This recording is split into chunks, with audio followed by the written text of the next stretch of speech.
5 শ্রেণী লোকের কপালে সবসময় দুঃখ লেগেই থাকে। নাম্বার 1, যাদের দ্বারা কারোর ক্ষতি হয় না, যারা কাউকে ক্ষতি করে না, যে ভালো মানুষ, তার কপালে সবসময় দুঃখ লেগেই থাকে। কারণ ওই যে সে ভালো মানুষ, ভালো মানুষকে সবাই দুঃখ দেয়, ভালো মানুষকে সবাই ব্যবহার করে, সবাই ব্যবহার করে তাকে দুঃখ দেয়। ভালো মানুষ তো কিছু বলতে পারে না, এই জন্য তাদের কপালে সবসময় দুঃখ লেগেই থাকে। ওই যে তারা কারোর ক্ষতি করতে পারে না, এই জন্য তাদের কপালে সবসময় দুঃখ লেগেই থাকে।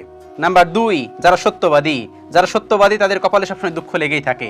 কারণ এই পৃথিবী অসৎ মানুষগুলোকে পছন্দ করে, সৎ মানুষগুলোকে পছন্দ করে না। আপনি যদি সৎ মানুষ হয়ে থাকেন তাহলে দেখবেন আপনাকে কেউ পছন্দ করে না, আপনার কপালে সবসময় দুঃখ লেগেই থাকবে। কারণ চারিদিকের মানুষজন যে কুচ্ছা লটানা খারাপ কিছুতে মত্ত হয়ে থাকবে, কিন্তু সেই মানুষগুলো তো সত্যবাদী হয়ে থাকে, এই জন্য তাদের কপালে সবসময় দুঃখ লেগেই থাকে। নাম্বার 3, যাদের ভিতরে কোনো অহংকার নেই, যাদের ভিতরে কোনো অহংকার নেই, তারা দেখবেন সবসময় দুঃখী হয়ে থাকে।